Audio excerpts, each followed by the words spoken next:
24/7चं vision राष्ट्रवादीने त्या काळात दिलं, ते पूर्ण करू शकले नाही. त्यानंतर भारतीय जनता पार्टीचे लोक आले, मला वाटतं तीच अजितदादांची लोक तर तीच बीजेपीत होती.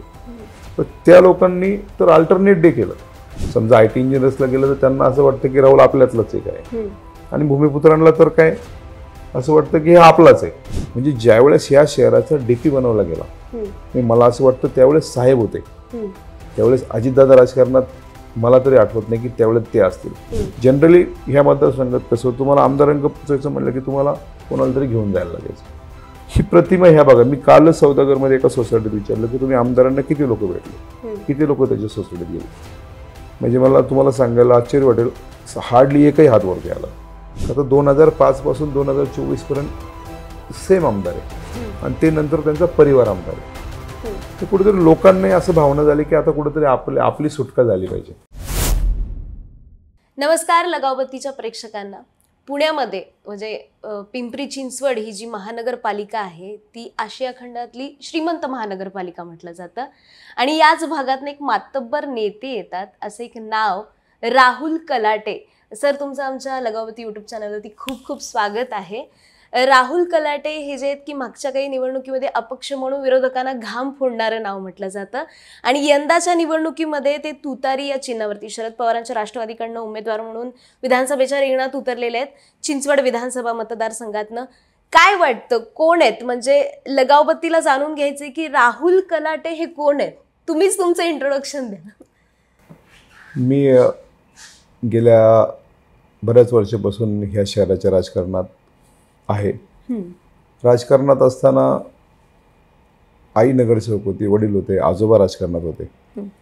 परंतु मी शिक्षण पूर्ण केल्यानंतर, मी BMCCतनं ग्रॅज्युएशन माझं पूर्ण झाल्यानंतर खरं तर माझा या परिसरात वावर वाढला, आणि मग ह्या भागात काम करत असताना नुकतंच ग्रोईंग सिटी होती, हिंजवडी आलेली होती, आणि एक एक प्रश्न लोकांच्या समोर येत होते. त्याच्यामुळं थोडं त्या प्रश्नांच्या, आणि आपलं गप्प न बसण्याची सवय, त्याच्यामुळे त्या प्रश्नांना धरून काही ना काही करत असल्या कारणाने खरं तर राजकारणात आलो. पूर्वीचे लोक म्हणायचे की राहुल वाटत नाही राजकारणातील, जरी वडील असले तरी.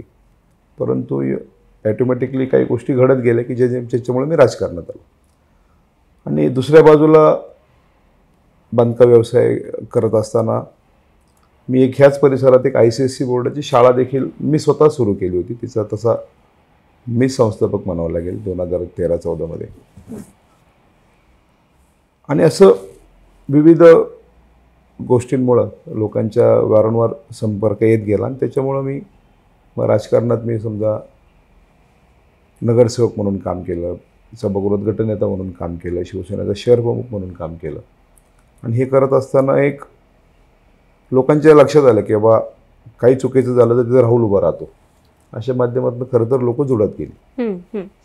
आणि आत्ता तुम्ही निवडणुकीमध्ये उभा आहात, प्रचाराला फिरताय, सोसायट्यांमध्ये जाताय, काय वाटतंय एकंदरीत हवा काय सांगते चिंचवडची? चिंचवडची हवा मी मागच्या 2-3 इलेक्शनचा जर अनुभव पाहिला तर लोक प्रचंड पॉझिटिव्ह आहेत.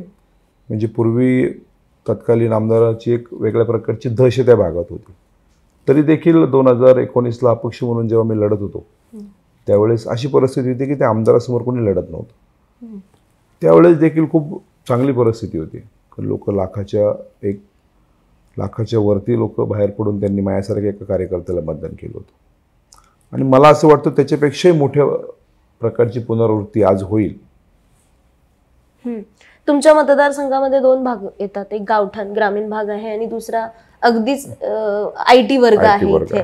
तर हा IT वर्ग चिंचवडचा आमदार ठरवण्याची ताकद ठेवून आहे, आणि त्या IT वर्गामध्ये पोहोचणं, त्यांचे प्रश्न जाणून घेणं. काय वाटतं जेव्हा तुम्ही त्यांना अप्रोच होताय, काय मुद्दे समोर येतात, कोणत्या ते मागणी, म्हणजे या IT वर्गाची नेमकी मागणी कोणती समोर येते तुम्हाला? सगळ्यांना असं वाटतं IT वर्क, परंतु हा IT वर्क असा आहे की हेच आपल्याच महाराष्ट्रातले जे तरुण, जे पुण्यात शिकायला आले, जे पुण्यात येऊन IT इंजिनियर झाले, महाराष्ट्रातले म्हणा तुम्ही की पूर्ण देशातले, त्यानंतर कुठंतरी हे या ठिकाणी नोकरीनिमित्त आले. त्यांची ना आमची मैत्री कॉलेजपासूनची, किंवा त्या काळात देखील आम्ही एकमेकांच्या संपर्कात आलेलो असे IT पार्क आहे. आणि 2007 ते 12 ज्यावेळेस या ठिकाणी आई नगरसेविका होत्या, तर त्यावेळेस देखील त्यांच्या वतीने काम महापालिकेचं जवळजवळ मीच पाहत होतो. आणि त्यावेळेस खरं तर आलेला हा IT वर्ग आहे. त्यामुळे त्यांच्याशी कनेक्ट, म्हणजे सुरुवातीला जेव्हा ते आले तेव्हा त्यांचे रोड लाईट हा प्रामुख्याने इश्यू होता, तो सोडवण्याचा प्रयत्न केला. पुढे जाऊन असं झालं की आता त्यांना चांगले रस्ते, चांगले फुटपाथ, चांगले गार्डन्स, चांगले हॉस्पिटल अशा सुविधा हव्यात, चांगलं स्कूल. म्हणजे त्यांच्या देखील प्रायोरिटी या बदलत गेल्या. आणि आज त्यांची प्रायोरिटी पाहिली तर ट्रॅफिक आहे. हो. आज त्यांची प्रायोरिटी पाहिली तर आमचा सोसायटीवर होणारा खर्च पाण्यावर होऊ नये, ह्याला प्रायोरिटी आहे. आज त्यांची प्रायोरिटी पाहिली तर त्यांच्या मुलांना चांगलं एज्युकेशन पाहिजे. आज त्यांची प्रायोरिटी पाहिली तर जेव्हा ते बाहेरगावी जातात तेव्हा त्यांची घर सुरक्षित राहिलं पाहिजे. म्हणजे प्रायोरिटी ह्या IT वर्गाच्या देखील बदलत गेल्या. तसंच स्थानिक भूमिपुत्रांचं आहे. सुरुवातीला त्यांना खूप त्रास झाला, मग तो इल्लिगल बांधकामात झाला, त्यानंतर रोजगारासाठी झाला. परंतु IT पार्क आल्यानंतर त्यांच्या देखील जमिनीला किमती आल्या, त्यांना देखील रेंटेड इन्कम सुरू झाला. त्यामुळे त्यावेळेची प्रायोरिटी आणि आजची प्रायोरिटी ह्याच्यात ही प्रायोरिटी ही बदलत गेली. त्यामुळे मागच्या 10-15 वर्षाचं भूमिपुत्र असेल किंवा ITNs असेल, ह्यांच्या प्रश्नांचा तसा मी साक्षीदार म्हटलं पाहिजे किंवा मी त्यांच्यातलाच एक म्हटलं पाहिजे. समजा IT इंजिनियर्सला गेलं तर त्यांना असं वाटतं की राहुल आपल्यातलंच एक आहे, आणि भूमिपुत्रांना तर काय असं वाटतं की हा आपलाच आहे. म्हणजे कुठेतरी हा बॅलन्स करण्याचा प्रयत्न म्हणण्यापेक्षा तो ऑटोमॅटिकच झाला. म्हणजे कधी आपल्याला असं त्यांच्यात जाऊन एखाद्या पुढाऱ्यासारखी ॲक्टिंग नाही करावी लागली की मी याव केलं आणि मी त्याव केलं. कारण की त्यांना जे दिसतंय ते त्यांच्या डोळ्यासमोर आहे. किंवा माझी राजकीय ग्रोथ किंवा ते ह्या भागात आले, ती ग्रोथ ती मला वाटतं ती सायमल्टेनियसली झालेली. म्हणजे त्यांची तुमची एक समांतर प्रवास. मग स्थानिकांना तुम्ही जेव्हा लक्ष केंद्रित करता स्थानिकांवरती, त्या वर्गावरती, तर त्यांचे बरेच मुद्दे समोर येत असतील की अनधिकृत बांधकामाचा मुद्दा खूप मोठा आहे तुमच्या मतदारसंघात, तो तुम्ही कसा टॅकल करताय? नाही, आता तुम्ही अनधिकृत बांधकामाचा विषय जर पाहिला तर तो चिंचवडे नगर, बिजली नगर, दळवी नगर, शिवनगरी, चिंतामणी चौकातला सगळा भाग त्या भागात आहे. थेरगावमध्ये आहे, तो काही प्रमाणात राहटणीत आहे, काही प्रमाणात वाकडला आहे. पूर्वी ह्या ठिकाणी प्राधिकरण होतं आणि स्थानिकांनी प्राधिकरणाच्या भीतीने छोटे छोटे प्लॉट करून दिले, किंवा जो नोकरीनिमित्त संपूर्ण देशातनं महाराष्ट्रातनं लोक पुण्यात आली होती, मग त्यांनी कुणी टाटाला कामाला होतं, कुणी बजाजला होतं, कुणी एस्केपला होतं, मग त्यांनी ह्या ठिकाणी छोटे छोटे जागे घेऊन घरं बांधली. आत्ता त्याच्यानंतर खूप त्या मुद्द्यावर खूप आमदार झाले, खूप खासदार झाले की जेणेकरून आम्ही अनधिकृत बांधकामाचा प्रश्न सोडवू. आत्ता ह्यांनी प्राधिकरण ज्यावेळेस मर्ज केलं PMRDA, त्यानंतर ही सगळ्या प्रॉपर्टीज त्यांनी महापालिका हस्तांतरित केल्या. परंतु आज देखील त्यांचे सातबारे हे त्या लोकांच्या नावावर झाले नाही, ते आजही प्राधिकरणाच्या नावावर आहेत. म्हणजे हा मुद्दा एक प्राकर्षणीय या शहरात आहे की ह्या लोकांची घरं ही स्वतःच्या नावावर झाली पाहिजेत. कारण की ज्याच्यासाठी ह्या शहराचं राजकारण मागच्या 10-15 वर्षात झालं गेलं, तो एक मुद्दा प्राकुर्षणी या ठिकाणी आहे. ब्ल्यू लाईनमध्ये खूप स्थानिकांच्या जागा आहेत, किंवा तुम्ही चिंचवड गावठण परिसरात गेलं तर मला काल परवाच खूप सिनियर लोक भेटले की ते म्हणले आम्ही 30-40 वर्ष ह्या ठिकाणी राहतो, पण आम्हाला ब्ल्यू लाईनमध्ये रिडेव्हलपमेंट करता येत नाही, तर ब्ल्यू लाईनचे नियम वेगळे आहेत.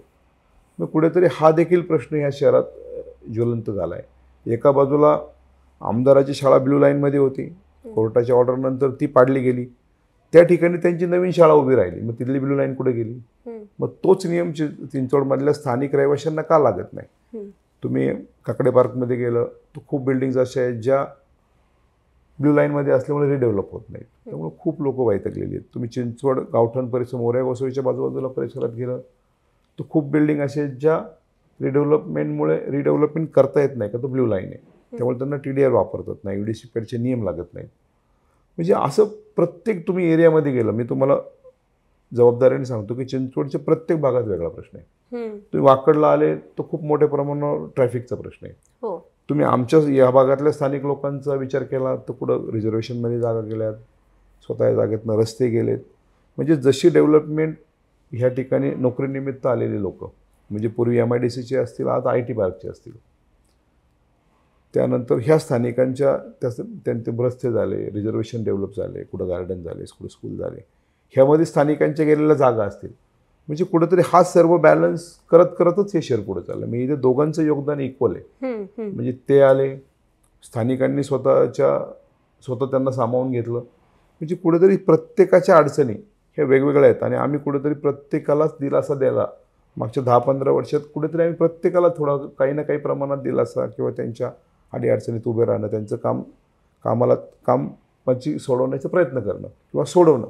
मग ते वेगवेगळे प्रश्न असतील. म्हणजे नगरसेवक म्हटलं तर साधारण रोड लाईट पाणी येतं, पण तुम्ही आमच्या ऑफिसला कधी आलं तर लहान मुलांचे ॲडमिशन्स असतील, मेडिकल रिलेटेड प्रश्न असतील, म्हणजे असे विविध प्रश्नासाठी लोकांच्या रोज 24/7 अवेलेबल राहणार अशी एक माझी इमेज झाली. तुम्ही कधी सकाळी आले तर लोक त्या ठिकाणी डायरेक्ट येणार. जनरली ह्या मतदारसंघात कसं तुम्हाला आमदारांक पोचायचं म्हटलं की तुम्हाला कोणाला तरी घेऊन जायला लागायचं. ही प्रतिमा ह्या भागात, मी कालच सौदागरमध्ये एका सोसायटीत विचारलं की तुम्ही आमदारांना किती लोक भेटले, किती लोक त्याच्या सोसायटीत गेले. म्हणजे मला तुम्हाला सांगायला आश्चर्य वाटेल, हार्डली एकही हात वरती आला. म्हणजे आम्हालाच आमदारांपर्यंत पोहोचायला स्टेप बाय स्टेप जावं लागतं, 4 लोकांना बोलावं लागतं, तेव्हा कुठं वेळ मिळते. मग नागरिकांनी तर कसं पोहोचायचं? मग ही इमेज बदलण्यासाठी इलेक्शन आहे. म्हणजे पूर्ण महाराष्ट्र जर तुम्ही पाहिलं असेल तर एका बाजूला म्हणजे आम्ही इथून मागे जेव्हा लढलो तेव्हा एक वेगळ्या प्रकारची वेव या देशात या राज्यात होती. आणि आज तर आम्हाला जेव्हा फिरताना ते जाणवतंय की हे लोकांना आता हे नको आहे. आणि पवारसाहेबांसारखा नेता, ज्या नेत्यांनी ह्या भागात, तुम्हाला माहीत असेल मला माहीत नाही, चिंचवड मतदारसंघातला अर्धा मतदारसंघ हा एकेकाळी बारामती लोकसभेत होता. त्यामुळे ह्या भागातल्या चिंचवड गाव असेल, पिंपळे पुरव असेल, सौदागर असेल, काळेवाडी राटणी असेल, हा सर्व परिसराचे खासदार कित्येक वर्ष आदरणीय पवारसाहेब होते. त्यामुळे त्या लोकांचा त्यांच्याशी असलेला कनेक्ट. त्यानंतर हिंजवडी, आज तुम्हाला हा भाग डेव्हलप झालेला दिसतो. हा भाग डेव्हलप झालेला असताना जो IT पार्क त्यांच्या संकल्पनेतनं ह्या ठिकाणी उभा राहिला, त्याच्यामुळे खरं कुठेतरी ही ग्रोथ झाली. आणि ज्यानंतर मला असं वाटतं त्यांच्या 2 राष्ट्रवादी झाल्या, त्यानंतर लोकांना खरं तर प्रकर्षाने जाणवलं. कारण की त्यांच्या वतीने कोणीतरी काम करत होतं. त्यांना नंतर असं वाटायला लागलं की आम्हीच मालक आहेत. पण ज्यावेळेस लोकांच्या लक्षात आलं की अरे साहेबांनो अन्याय झाला, त्यावेळेस ह्या गोष्टी सगळ्या उफाळून समोर आल्या. अच्छा, म्हणजे तो परिणाम इथं जाणवतोय. तो परिणाम जाणवतोय. अच्छा, म्हणजे तुम्हालाही तो अनुभव आला असेल कदाचित. तो अनुभव पावलोपावली जाणवतो. म्हणजे तुम्ही सिनियर सिटीजन्स लोकांना भेटले तर ते सांगतात की त्या काळात आम्ही साहेबांकडे गेलो आणि साहेबांनी हे सोडवलं. तुम्ही चिंचवड गावसारखे परत चिंचवड गावात एक फॅमिली आरेकर म्हणून, ते नेहमी सांगतात की कुठे फिरायला गेले होते नॉर्थमध्ये, ते अडकले, पवारसाहेबांच्या ऑफिसला फोन केला तर त्यांना घरापर्यंत सोडण्यात आलं. कुठंतरी नॅचरल कॅलॅमिटी झाली. म्हणजे असं काहीतरी, असे प्रत्येक माणसाचा त्यांचा कनेक्ट आहे आणि तो जाणवतोय. आणि प्राकर्षाने साहेबांची जी फसवणूक झाली, जी दुसरे राष्ट्रवादी झाली, त्यानंतर कुठंतरी लोकांच्या मनात ते उफाळून आले. आणि मागच्या 30-40 वर्ष तसं झालं तर साहेब पाहत नव्हते. 10-20 वर्ष ते दिल्लीच्या राजकारणात होते. आणि जी बजबजगिरी झाली आणि ज्या समस्या वाढल्या त्या खरं तर ह्या 10-20 वर्षात वाढल्या. मग त्या म्हणजे ह्या शहराला रिंग रोड हवा होता का, तो फार पूर्वी हवा होता. ह्या शहराला चांगली लॉ अँड ऑर्डर सिस्टीम हवी होती, ती फार पूर्वी हवी होती. म्हणजे तुम्ही आता जर साधं आपण इथनं कात्रजकडे गेलो तर त्या टेकड्या दिसतात. तर मला असं वाटतं की त्या टेकड्या हरितच पाहिजे होत्या. प्रत्येक ठिकाणी प्लॉटिंग दिसतं. म्हणजे कुठेतरी कायदा आणि व्यवस्था काय राहिलीच नाही. म्हणजे प्रत्येक पुढाऱ्यांनी एकच प्रायोरिटी धरली की माझं कसं भलं होईल. आणि त्याच्यात मला असं वाटतं जे काही झालं आहे ह्या मधल्या 30-40 वर्षाची, म्हणजे असं म्हटलं जातं ना की जसा राजा तसा प्रजा. मला असं वाटतं पालकमंत्री म्हणून जी कारकीर्द मागच्या 10-20 वर्षात या जिल्ह्यात व्हायला पाहिजे होती ती दिसत नाही. पण ताकद त्यांची वाढली असंही दिसून येत नाही. कुणाची वाढली? जे होते इथे पालकमंत्री. नाही, आता साधारण आहे ना, मी जर तुमच्याच पोटी जन्म घेतला जर तुम्हालाच फसवलं तर लोक तुम्हाला कशी रिॲक्शन चांगली देतील? बरोबर. आपण मगाशी पवारांचा उल्लेख केला. IT हब व्हावं यामागे कुठेतरी पवारांचा देखील हात होता. आणि असं असताना देखील या भागातला कल हा भाजपकडे दिसून आला आजवरच्या निकालांमध्ये. असं काय, म्हणजे असं असताना आता तुम्ही शरद पवारांचे शिलेदार म्हणून मतदारांमध्ये जाताय, तर मग ते तुम्हाला जाणवते की आता हा कल या लोकांचा किंवा हा वर्ग पर्टिक्युलर IT असेल, स्थानिक असेल, तर तो भाजपच्या बाजूने होता निकाल पाहिल्यास, आणि आता तो कल कसा बदलू शकता तुम्ही? पवार साहेबांचं शिलेदार म्हणण्यापेक्षा महाविकास आघाडीचा एक उमेदवार म्हणून हां. आणि पवारसाहेबांनी दिलेले आशीर्वाद किंवा पवारसाहेबांचा शिलेदार, महाविकास आघाडीचा शिलेदार, ह्या IT हबमध्ये प्रत्येक विचारधारेचा माणूस आहे. हम्म. म्हणजे तुम्ही इथं, मी स्वतः शिवसैनिक म्हणून काही कित्येक वर्षे काम केलं आहे. उद्धव साहेबांना मानणारा वर्ग, पवारसाहेबांना मानणारा वर्ग, आणि ह्या ठिकाणी जसं IT मध्ये तुम्ही म्हणता तसं IT मध्ये अरविंदजी केजरीवालांना मानणारा वर्ग देखील आहे, हो. राहुलजी गांधींना मारणारा वर्ग देखील आहे. त्यामुळे, आणि तुम्ही मागचं स्वतः माझी इलेक्शन पहा, मी इथं लढलेलो असताना IT हब जरी असला, मी इंडिपेंडेंट लढलो तरी वाकडनी माझी साथ कधी सोडली नाही. हम्म. आणि ज्यावेळेस बाहेर काम करण्याची संधी मिळेल, संपर्क आल्यानंतर IT वाला पण पार्टीच्या विचारधाराशी किंवा एखाद्या पर्टिक्युलर विचारधाराशी तो जोडला जात नाही. आणि ह्या इलेक्शनमध्ये काय झालं, स्वतः माझ्यासारखा एखादा कार्यकर्ता ज्यावेळेस पवारसाहेबांच्या पक्षातून लढतो त्यावेळेस खरं तर ह्या गोष्टी जास्त समोर आल्या हम्म. की बाबा हा IT हब, मी प्रत्येक सोसायटीत, कालही मी सौदागरमध्ये एका सोसायटीत सांगितलं, कदाचित पवारसाहेबांनी हिंजवडी IT पार्क नसता आलं तर आपली ओळखही झाली नसती. हम्म. पूर्वी काय झालं, पूर्वीचं जे नेतृत्व ज्या पिंपरी चिंचवडमध्ये होतं त्यांच्याकडनं प्राकर्षाने ह्या गोष्टी लोकांना सांगितल्या गेल्या नाहीत. ते मीच करण्यातच त्यांचे दिवस गेले. त्यांना असं वाटलं, मी पालिका, तसं पाहिलं गेलं तर ह्या महापालिकेत पूर्वी आदरणीय रामकृष्ण मोरे साहेबांनी ज्या वेळेस ह्या महापालिकेचा कारभार केला, मी त्यावेळेस ज्या गोष्टी घडल्यात, म्हणजे YCM सारखं हॉस्पिटल असेल, ह्या शहरातला DP करण्यात, म्हणजे तुम्ही आजही पहा 84ला या शहराचा DP झाला आहे. हम्म. त्यावेळेस देखील 90 मीटर बॉम्बे पुणा रस्ता ठेवला, निगडी ते अकोर्डी. तुम्ही 8 रस्ते त्यावेळेस देखील 45 मीटर या शहरात ठेवले गेले. मग तो औंध रावेत असेल, वाकड नाशिक फाटा असेल, KSB चौकातले असेल, टेल्को रोड असतील, म्हणजे ज्यावेळेस ह्या शहराचा DP बनवला गेला, मला असं वाटतं त्यावेळेस साहेब होते, त्यावेळेस अजितदादा राजकारणात, मला तरी आठवत नाही की त्यावेळेस ते असतील, ते आले नव्हते तेव्हा, त्यांचा ह्या भागात तसा काही संबंध नव्हता. म्हणजे ज्यावेळेस या शहराचा DP बनवला गेला 84, 85, 86, त्यावेळेस देखील कुणीतरी विजनरी नेता असल्याशिवाय एवढा चांगला DP बनवला जाणार नाही, ज्याचं इम्प्लिमेंटेशन आजपर्यंत आपण करतोय. आपण आता या भागाविषयी बोलतोच आहे, तर मगाशी पवारांचा उल्लेख आला की पवारांनी IT हब डेव्हलप केलं किंवा त्यांचा काहीतरी रोल होता, महत्त्वाचा रोल होता यामागे. पण मागचे काही निकाल पाहिले आणि राजकारण पाहिलं तर इथला वर्ग किंवा इथली लोक भाजपच्या बाजूने होते, तो कल भाजपच्या बाजूने दिसून आला, निकालात दिसून आला. असं तर असं का झालं, म्हणजे पवार असताना इथे भाजप का वाढली असावी? म्हणजे ज्यावेळेस IT पार्क इथं आलं, म्हणजे IT पार्क इथं आलं म्हणण्यापेक्षा संत तुकाराम साखर कारखान्याचं भूमिपूजन होतं, आणि त्या भूमिपूजनाच्या कार्यक्रमात प्रचंड मोठ्या जनसमोर साहेबांनी सांगितलं की ह्या ठिकाणचा साखर कारखाना आम्ही कासरसाईला नेतो, दुसरीकडे नेतो, आणि ह्या ठिकाणी एक IT पार्क करायचं. म्हणजे त्यांच्या संकल्पनेतून, त्यांच्या विजनरी दृष्टिकोनातनं कुठंतरी हा IT पार्क हिंजवडीसारखा उभा राहिला, आणि त्यातला रेसिडेन्शियल भाग हा पिंपरी चिंचवड शहरावर राहायला आला, कारण की हिंजवडीला लागून असणारी म्युनिसिपल कॉर्पोरेशन पिंपरी चिंचवड शहर होतं. त्यानंतर खरं तर ह्या भागाची देखील ग्रोथ खूप मोठ्या प्रमाणात झाली, परंतु लोक हे विसरली. पवारसाहेब दिल्लीच्या राजकारणात गेल्यानंतर ह्या लोकांना हे सांगायला विसरली की हा IT पार्क साहेबांनीच आणला. ह्या पिंपरी चिंचवड महानगरपालिकेचा DP 84, 86, 85 त्या काळात देखील साहेबांच्या माध्यमातून झाला. तो इम्प्लिमेंट करण्याचं काम देखील आज सुरू आहे. परंतु त्या काळात जेव्हा ही महापालिका अस्तित्वात आली, सुरुवातीच्या काळात आदरणीय रामकृष्ण मोरे सरांनी देखील एक चांगला नेता म्हणून या भागात काम केलं आणि एक विजनरी काम केलं, परंतु त्यावेळेस ते देखील पवारसाहेबांच्या मार्गदर्शनाखाली काम करत होते. परंतु त्यानंतर जे मी करणारे नेते आले, ते कदाचित त्यांनी हे लोकांना सांगायला विसरले की हे शहर, हा IT पार्क हे कुठेतरी पवारसाहेबांच्या माध्यमातून, पवारसाहेबांच्या संकल्पनेतनं झालेलं आहे. आणि दुसरा भाग असा होतो की त्यावेळेस ह्या चिंचवड विधानसभेतला बराचसा भाग, म्हणजे तुम्ही चिंचवड गाव असेल, काळेवाडी, राहटणी, त्यानंतर सौदागर, त्यानंतर पिंपळे गुरव, हा सगळा भाग पूर्वी बारामती लोकसभेत होता. म्हणजे त्या ठिकाणी पवारसाहेब कित्येक वर्ष खासदार होते. त्यामुळे ह्या लोकांचं त्यांचे जे असणारा संपर्क, आणि नंतर ते राष्ट्रीय राजकारणात गेल्यानंतर खरं तर आदरणीय अजितदादा असतील, ते जे ह्या भागात रामकृष्ण मोरे सरांनंतर कारभारी होते, ते हे लोकांना सांगायला विसरले की ह्या भागात हे मी फक्त इम्प्लिमेंट करतो, हे सगळं साहेबांनी केलं आहे. हम्म. आणि त्यानंतर भारतीय जनता पार्टीत म्हणजे अजितदादांनीच मोठे केलेले आमदार हे भारतीय जनता पार्टीत गेले आणि राष्ट्रवादीतलेच नगरसेवक घेऊन त्यांनी या ठिकाणी सत्ता आणली भाजपनं. म्हणजे असं भाजपचा कोर माणूस आहे आणि त्यांनी सत्ता आणली, लोक त्याच्याबरोबर गेला असं झालं नाहीये.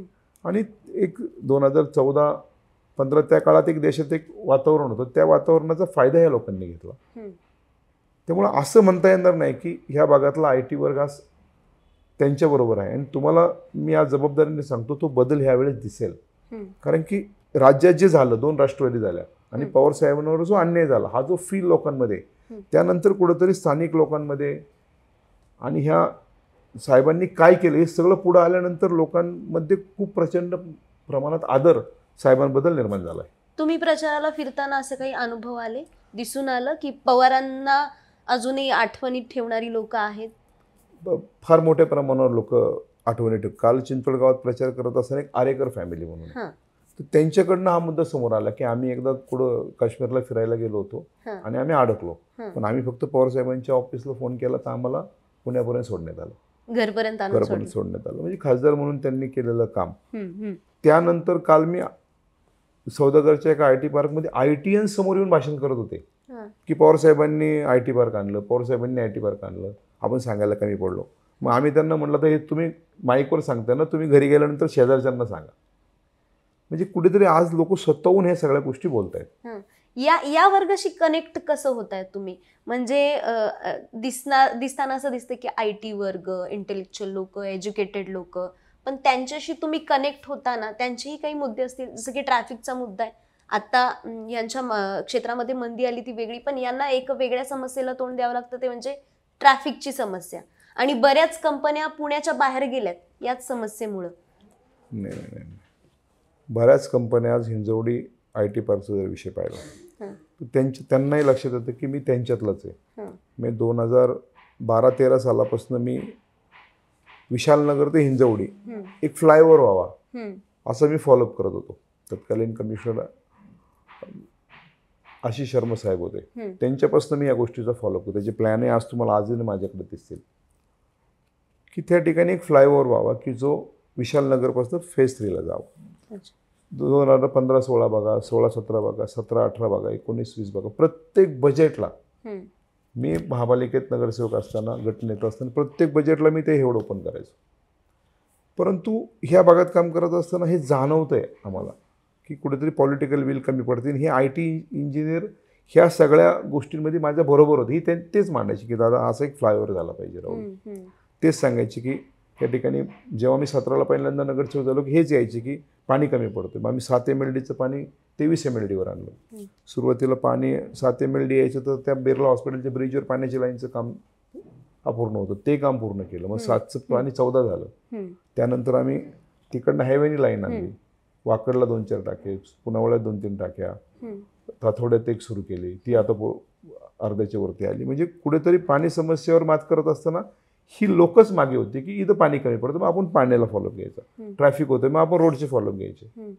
मग सर्व्हिस, म्हणजे कुठेतरी ह्यांची आणि आमचा कामाने एकमेकांशी कनेक्ट झाला आहे. सुरुवातीला जेव्हा ते ह्या भागात आले त्यावेळेस 15 फुटाच्या पेक्षा मोठा रोड कुठलाच नव्हता.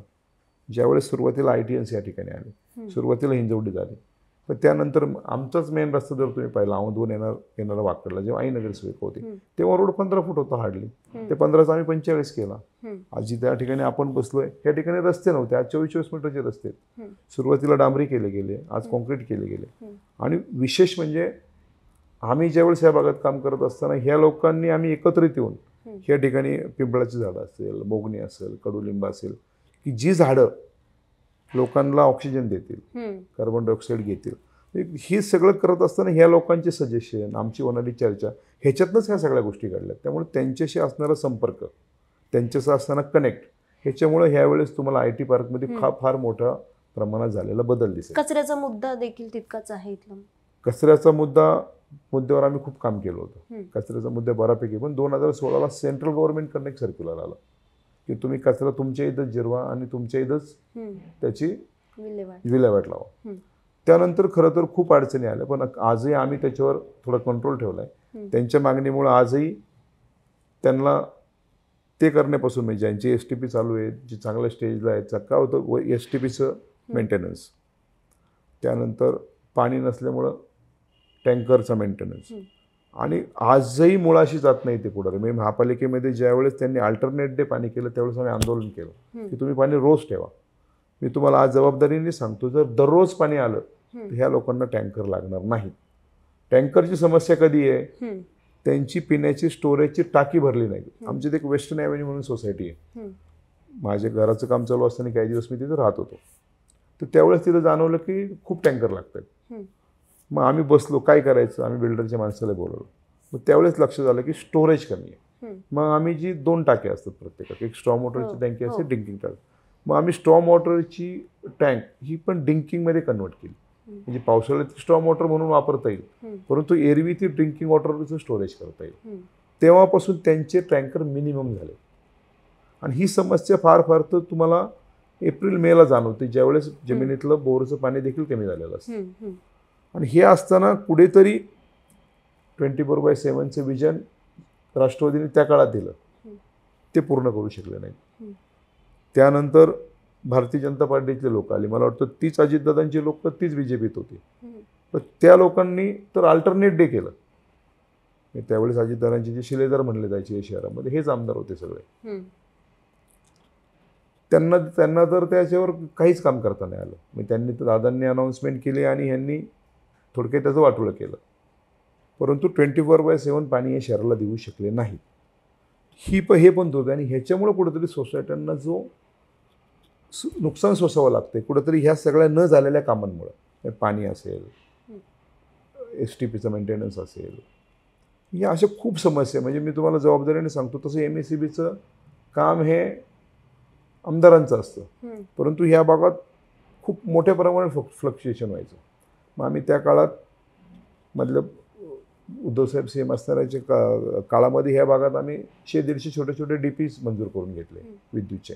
आणि इथलं कुठेतरी सारखी लाईट जायची आणि ह्या लोकांची एवढ्या तक्रारी यायच्या. म्हणजे कुठेतरी त्यांच्यामध्ये येऊन त्यांच्या सर्व गोष्टी जाणून घेऊन पटकन सोल्युशन काढणारा कार्यकर्ता, अशी एक इमेज माझी ह्या ITNsमध्ये असल्यामुळं मला वाटतं निश्चितच यावेळेस पवारसाहेबांचं असणारी सहानुभूती, देशामध्ये महाराष्ट्रामध्ये असणारं बदलाचं वारं, माझं असणारं ह्या ठिकाणचं कनेक्ट, मला असं वाटतं की ह्या ठिकाणचा ITNs हा निश्चितच यावेळेस महाविकास आघाडीला साथ देईल. आता लाडकी बहीण योजना आणली महायुती सरकारने, आणि ह्याला एक आव्हान म्हणून महाविकास आघाडी असेल, तुमचा पक्ष असेल आणि तुम्ही स्वतः असेल, महिला मतदारांशी कसं कनेक्ट होत आहे? महिलांशी आम्ही बोलतोय ना आता की बाबा तुम्हाला काय वाटतं ह्या लाडकी बहीण योजनेबद्दल. तो खूप मजेशीर उत्तर आहेत काही काही ठिकाणी. काल ज्यावेळेस मी चिंचोळी नगरमध्ये गेलो तर त्या ठिकाणच्या महिला म्हणल्या, नाही आता आम्ही दिवाळीच्या खरेदीला गेलो, 1200 रुपयाचा डबा आमचा तो तेलाचा डबा 2400 रुपयाला झालाय, 400 रुपयाचा गॅस 1200 रुपयाला झालाय. आणि सर्वात सिंपल की जो त्यांना ॲफिडेविट करायला लागत होतं 100 रुपयाच्या स्टॅम्पवर, ते त्यांना 500 रुपयाच्या स्टॅम्पवर करावं लागतं. म्हणजे कुठेतरी एका हातानं घ्यायचं आणि एका हाताने द्यायचं. म्हणजे त्यांच्यात असं फील झालं की आमचेच पैसे घेतात आणि आम्हालाच देत आहेत, हा फील त्यांना कुठेतरी आला आहे. आणि ह्या भागात महिलांमध्ये खूप मोठ्या प्रमाणावर काम माझ्यासारख्या एका कार्यकर्त्यांनी केलेलं आहे. म्हणजे मी या भागात ब्रेस्ट कॅन्सरवर अवेअरनेस म्हणून एक प्रोग्राम केला होता, आणि त्याच्यात फक्त अवेअरनेस म्हणून आपण त्याचं चेकिंग नव्हतं केलं. आपण त्याचं फर्स्ट स्क्रीनिंग, नंतर मॅमोग्राफी, आणि नंतर जे पॉझिटिव्ह आले त्यांना पूर्णपणे मदत करण्याचा प्रयत्न, नॉट ओन्ली प्रयत्न, आपण ते पूर्ण बऱ्यापैकी केलं. म्हणजे असं असताना जवळजवळ 10,000 महिलांचं मी ब्रेस्ट कॅन्सर स्क्रीनिंग केलं. त्यानंतर मी दरवर्षी रांगोळीची खूप मोठ्या प्रमाणात स्पर्धा घेतो. त्यानंतर मी ITNs मुली ज्या आहेत त्या पण ITNsच आहेत, किंवा त्या तरी ITला आहेत, नाही तर मिस्टर तरी ITला आहेत. त्यांच्यासाठी मी वुमन्स क्रिकेट म्हणून मी गेल्या 10 वर्षापासून ह्या परिसरात घेतो. वुमन्स क्रिकेट चषक मी जागतिक महिला दिन जो असतो त्यावेळेस ती खरं तर सुरुवात केली होती, पण नंतर असं झालं की मी ज्या क्रिकेट स्पर्धा घेतो, पिंपरी चिंचवड प्रीमियर लीग, ती मी सुरुवात केली होती महिलांपासून, आणि नंतर ती त्यात पुरुष इन झाले. म्हणजे कुठेतरी त्या सगळ्या महिला, ह्या परिसरातल्या महिलाला दादा हे सगळे क्रिकेट स्पर्धा घेतात पण आमच्या कोणी घेत नाही. मग आपण women's Pimpri Chinchwad women's premier league सुरू केली. म्हणजे त्या देखील स्पर्धा, म्हणजे ह्या भागातले फार मोठ्या प्रमाणात महिला ह्या माझ्याशी कनेक्ट आहेत आणि कुठल्या ना कुठल्या माध्यमातून, म्हणजे ते ब्रेस्ट कॅन्सर अवेअरनेस असेल, क्रिकेटच्या स्पर्धा असतील, रांगोळीच्या स्पर्धा असतील, दरवर्षी आम्ही एकमेकांसाठी काही ना काहीतरी करत असतो. खरं तर हा खूप चांगला मुद्दा आहे की ब्रेस्ट कॅन्सरवरती काम करणं. आणि दुसरी क्रीडा, महिला आणि क्रीडा याबद्दल फारसं कोणी फोकस करत नाही आणि कायम राजकारण्यांकडनं, उमेदवारांकडनं कायम दुर्लक्षित हा मुद्दा असतो आरोग्य महिलांचा. आणि निश्चितच कौतुकास्पद आहे तो मुद्दा. काय वाटतं आता तुमच्या पक्षामध्ये, राष्ट्रवादी काँग्रेसमध्ये फूट पडल्यानंतरची ही निवडणूक आहे आणि या अशा परिस्थितीमध्ये 2 पक्ष फुटलेत राज्यातले, तुमचा राष्ट्रवादी पक्ष फुटलेला आहे आणि आता तुम्ही निवडणुकीला सामोरं जाताय, काय आव्हानं आहेत समोर? तुम्ही पहा, पक्ष फुटल्यानंतरच लोकसभेचे इलेक्शन झाले. हो. आणि जनतेने मॅन्डेट हा पवार साहेबांबरोबरच दिलेला आहे. त्याच्यामुळं पुढे असं वाटत नाही की यात आव्हान असेल ना. आता तर पवार साहेब, उद्धव साहेब, राहुलजी गांधी साहेब, अरविंदजी केजरीवाल साहेब, हे सर्वजण एकत्र आले. म्हणजे कुठेतरी ह्या देशात एक सेक्युलर मेसेज देण्याचा प्रयत्न. परंतु आमच्या शहराचे इलेक्शन मला आजही स्थानिक मुद्द्यांमध्ये गुंतलेले वाटते. आता 2005 पासून 2024 पर्यंत सेम आमदार आहे आणि ते नंतर त्यांचा परिवार आमदार आहे. कुठेतरी लोकांना असं भावना झाली की आता कुठेतरी आपली सुटका झाली पाहिजे. कारण की ह्या भागात काम करत असताना ना कनेक्ट आहे, ना काम सोडवण्याची सचोटी आहे, ना त्याच्यासाठी त्याची धडपड दिसते. म्हणजे कुठेतरी भाऊ आमदार होता म्हणून वहिनी आमदार झाली आणि आता मला तिकीट मिळालं. म्हणजे लोकांमध्ये हा देखील विचार आहे की बाबा एक कार्यकर्ता आहे जो आपल्या मागच्या 3 इलेक्शन लढला, जो धडपडतोय, जो संघर्ष करतोय, आणि दुसऱ्या बाजूला एक कार्यकर्ता आहे जो फक्त भाजपचं कमळ घेऊन आपल्या समोर आलाय, का तर त्याचा भाऊ आमदार होता, का त्याची वहिनी आमदार होती. म्हणजे हा कुठेतरी कंपॅरिझन, आणि तुम्ही जसं सांगताय हे ITNCचे सुज्ञ आहेत, त्यामुळे ह्या सगळ्या गोष्टींचा विचार हे करतील. आणि दुसरी एक गोष्ट मला प्रकर्षाने तुम्हाला या ठिकाणी सांगायची की पिंपरी चिंचवड शहरातली पहिली CBSE नॉर्म्सप्रमाणे बांधण्यात आलेली स्कूल ही वाकडमध्ये, जी आता पूर्णत्वास आली, मला वाटतं पुढच्या वर्षी सुरू होईल. तर तो देखील एक चांगला मेसेज ह्या परिसरात आहे की कुणीतरी, नाहीतर हे लोक एज्युकेशन, मुलांच्या एज्युकेशनच्या फीज, ह्या सगळ्या गोष्टी, परंतु त्याच्यात देखील काम करण्याचं काम ह्या महापालिकेत नगरसेवक म्हणून मी केलेलं आहे. आणि ते आज ह्या ठिकाणी एक बेंचमार्कसारखं झालं की CBSE स्कूल झाला, एक म्युझिकल गार्डन झालं, एक ऑक्सिजन गार्डन झालं, एक 18 ते 20 चांगल्या प्रकारचे DPs डेव्हलप झाले, नवीन 8 DPंची कामं आत्ता वर्क ऑर्डर दिल्या आहेत. म्हणजे हे सगळं करत असताना इथं क्रेडिट घ्यायला कोणी येऊ शकत नाही. कारण की ह्या परिसरात काम करत असताना ज्यावेळेस ह्या सगळ्या रस्त्यांचे, ह्यातले मेजर रस्ते, 100-200 कोटीचे रस्ते ज्यावेळेस स्टँडिंग कमिटीत आले, त्यावेळेस भाजपाच्या नगरसेवकांनी विरोधात मतदान केलं. त्यामुळं आज ह्या परिसरात क्रेडिट त्यांना घ्यायला येऊ शकत नाहीत. आता मिसगाईड करू शकतात की तेव्हा आम्ही आमदार होतो, परंतु मी आज त्यांना विनम्रपणे आवाहन करतो की आमदार म्हणून तुम्ही केलेली कामं या मतदारसंघात सांगा. तुम्ही महापालिकेचीच कामं सांगताय. आणि कुठंतरी हा अवेअरनेस ITNsमध्ये आहे, स्थानिकांमध्ये आहे. आणि ह्या विशेषतः ह्या मतदारसंघात तर बदलाचं वारं खूप मोठ्या प्रमाणात आहे, परंतु राज्यात देखील बदलाचं वारं खूप मोठ्या प्रमाणात वाहत आहे. मागच्या वेळेस तुम्ही अपक्ष म्हणून जगतापांच्या विरोधात निवडणूक लढवली होती आणि आता पक्ष म्हणून, दोन्हीमध्ये काही फरक दिसतो? मी तुम्हाला सांगितलं, खूप मोठ्या प्रमाणावर पब्लिक स्वतःहून समोर येतोय. म्हणजे पहिल्यांदा असं इलेक्शनला जाणवतं की आता कुठे जाऊ. आत्ताच तुमच्या समोर फोन आला, 11 वाजता या, मी सांगितलं doctor Amolji Kolhe road show आहे, संध्याकाळी 5ला जमेल का, 7ला जमेल का, की खूप मोठ्या प्रमाणावर लोक बोलून घेत आहेत की तो साहेबांचा उमेदवार, तो उद्धव साहेबांचा उमेदवार, तो काँग्रेसच्या पक्षाचा उमेदवार, तो आपचा उमेदवार, तो आमच्याकडे आला पाहिजे. म्हणजे लोकांना बाहेर पडून कुठंतरी ह्या इलेक्शनचा निकाल हा महाविकास आघाडीच्या बाजूने द्यायचा आहे, ह्या प्रकारची जी लोकांमध्ये हलचल आहे.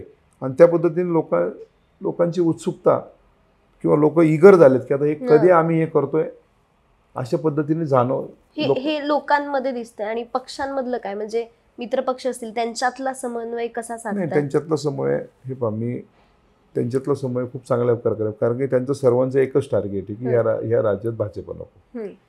राष्ट्रवादीच्या वेळेला लोकांना असं वाटतं की साहेबांवर अन्याय झालाय, शिवसेनेतल्या लोकांना वाटतं उद्धव साहेबांवर अन्याय झालाय. त्यामुळे त्यांच्यामध्ये एक भावना आहे की बाबा खरी राष्ट्रवादी कुठली आहे ही ठरण्याची इलेक्शन आहे. खरी शिवसेना कोणाची आहे हे ठरवण्याची इलेक्शन आहे. आणि ह्या लोकांना घालवणं आणि काँग्रेसमध्ये आणि आपमध्ये ह्यांच्यामध्ये पण खूप अरविंदजी केजरीवाल आपमध्ये पण खूप मोठ्या प्रमाणावर राग आहे की आपल्या नेत्यांनी एवढं चांगलं काम करून त्याला यांनी एवढं दिवस जेलला ठेवलं. त्यानंतर तुम्ही काँग्रेसच्या कार्यकर्त्यांमध्ये अशी परिस्थिती आहे की बाबा नाही आता हे नको, खूप झालं. म्हणजे कुठेतरी त्यामुळे ह्या सगळे कार्यकर्ते उत्स्फूर्तपणे बाहेर पडत आहेत. म्हणजे आपण जिथं जाऊ तिथं लोक सांगतात अरे हा येऊन गेला, तो येऊन गेला. म्हणजे आपल्याला माहीत नसताना की हे सर्व पक्ष खूप मोठ्या प्रमाणावर ग्राउंडवरती काम करत आहेत. स्थानिक पातळीवरती अशी चर्चा आम्ही ऐकलेली आहे की जगतापांच्या घरात पुन्हा एकदा उमेदवारी दिल्यामुळं त्यांच्या पक्षात नाराजी आहे आणि तो एक नाराज गट तुम्हाला छुप्या पद्धतीने पाठिंबा देतोय. खरी ही चर्चा? ही चर्चा आणि भारतीय जनता पार्टीच्या कार्यकर्त्यांमध्ये नसलेला उत्साह त्याच्यामुळे ह्या गोष्टी जाणवत आहेत की कुठेतरी त्यांच्यामध्ये नाराजी आहे. आणि मला असं वाटतं की ती नाराजी येणाऱ्या निकालातनं दिसेल. आणि त्यांची जी भावना आहे की बाबा कुठेतरी बदल हवा होता त्यांच्या पक्षातही की आता बस की किती वर्ष तुम्ही जगतापांना संधी देणार की बाबा लक्ष्मणरावांना दिली, अश्विनीताईंना दिली आणि तुम्ही आता शंकर शेठला देताय. त्यामुळे कुठेतरी लोकांमध्ये जशी भावना आहे की ह्या मतदारसंघामध्ये आता बदल, बस आता परिवर्तन केलं पाहिजे, तशी भावना भारतीय जनता पार्टीच्या कार्यकर्त्यांमध्ये की आपल्याला कधीच संधी मिळत नाही, सातत्याने एकाच परिवाराला संधी दिली जाते. मला असं वाटतं ते येणाऱ्या निकालातनं आपण जास्त न बोलण्यापेक्षा ते निकालातनं जाणवेल. परंतु ह्या मतदारसंघातलं एकंदर वातावरण पाहिलं तर कुठेतरी लोकांनी ठरवलेलं दिसतंय की इथे बदल करायचा आहे. आणि तो विश्वास तुम्हाला लोकांमध्ये दिसतोय की बाबा नाही आता आपल्याला बदल करायचा आहे. आणि माझ्यासारख्या एका कार्यकर्त्याला ते संधी देतील हा मला विश्वास प्रचार करताना पावलोपावली जाणवते की पब्लिकने कुठेतरी हा निर्णय ऑलरेडी घेतलेला आहे.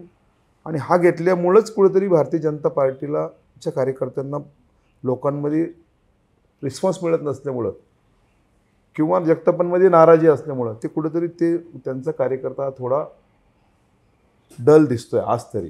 म्हणजे ती चर्चा कुठेतरी खरी उत्साह त्यांच्यात कमी दिसतोय. काय सांगाल मतदारांना आमच्या लगावबत्तीच्या माध्यमातून?